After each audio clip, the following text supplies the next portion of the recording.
Hello choppers, and welcome to our review of Draconis Invasion, a deck building fantasy game.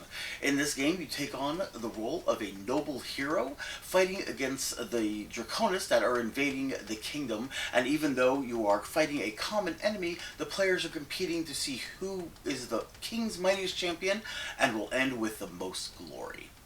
We have the basic setup here where you have your gold cards. There's three different ones: wealth, treasure, and fortune, as well as a stack of terror cards. Terror cards will be added to your deck through different effects in the game, and when they come up you will have to turn the terror die up one number for each time you discard a terror card from your hand.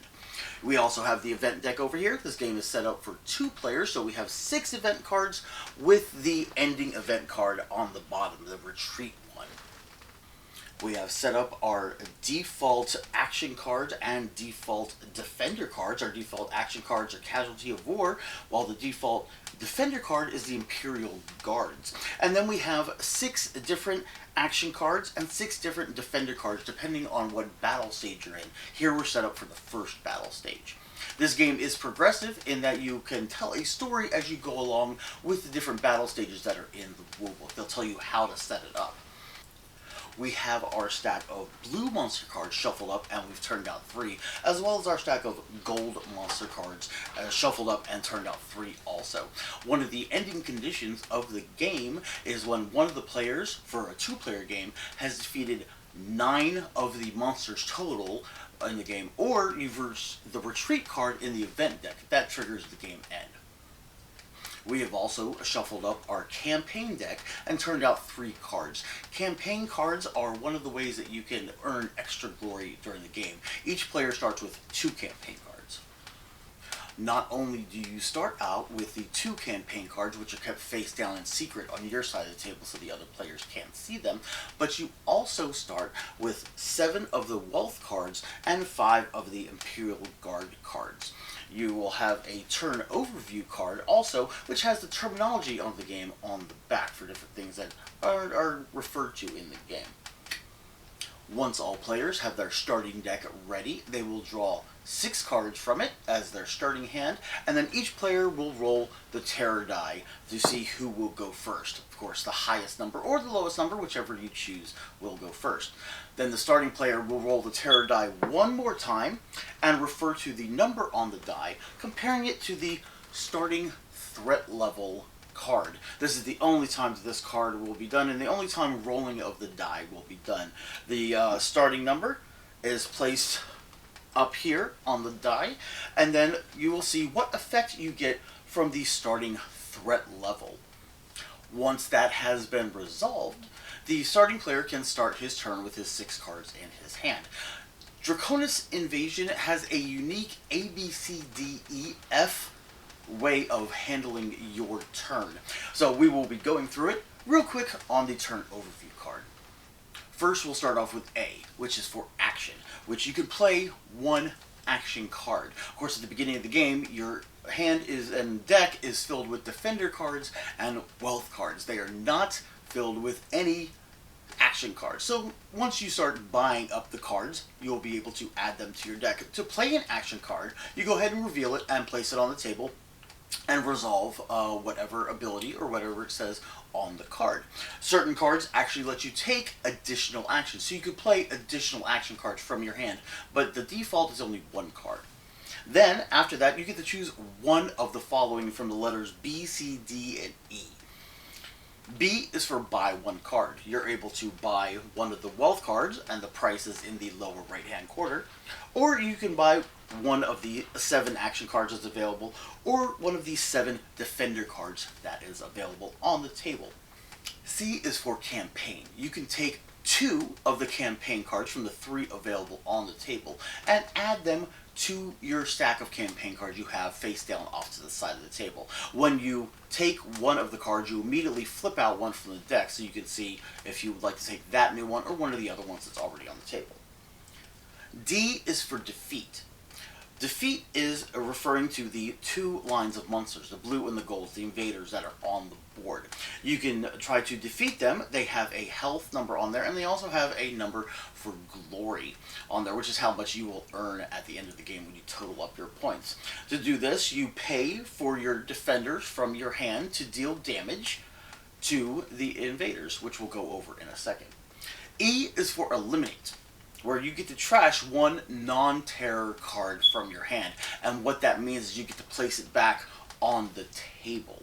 So as long as it's non-terror. It's not trash as in it goes to the discards, it's trash as it returns to its stack on the table. Finally, after choosing to do one of theirs, you get to F. F is for forward. If you have any unspent gold cards in your hand, you can take one from your hand and place it face down on top of your deck to get ready for the next turn. So you'll be guaranteed to have a gold to spend on your next turn. So once you do that and you're done, you discard all the cards from your hand, and then you draw a new hand, and play will pass to the next player. Now, as you progress in the game, defeating the invaders and buying cards, you will come across times whenever certain cards will put the terror cards into your deck. These are basically dead cards that deplete your hand so that you have nothing else to play or to spend on your turn because you have a terror card in your hand. Now, at the end of your turn, when you discard a terror card, you will increase the number on the terror die, and when it reaches 6 is when you will reveal one of the event cards and then resolve that event card.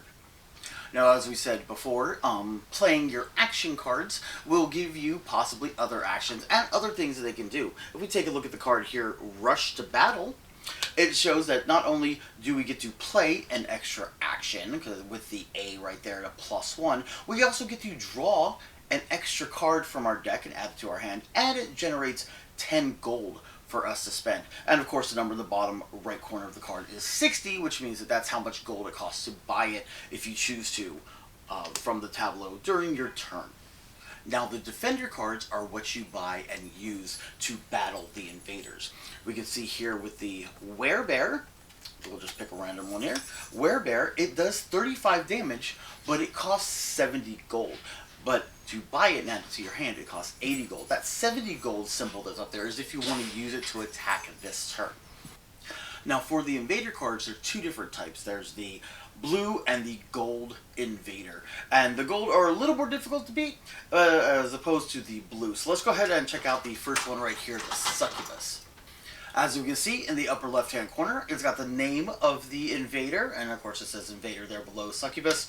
It also tells us the life total right there, which is 15, and how many glory points we'll score at the end of the game.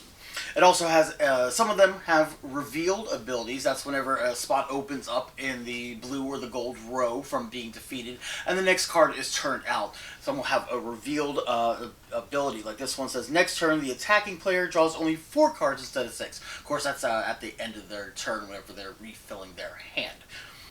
Now, campaign cards that you get during the game can earn you bonus glory. So we'll look at this one right here, which is the Succubus campaign card. It tells you in the top left how many of that invader you have to defeat in order to qualify for this card. You can see here, Succubus, it says it's 2, and it'll give you an extra 4 glory on top of what you already get from defeating the Succubus.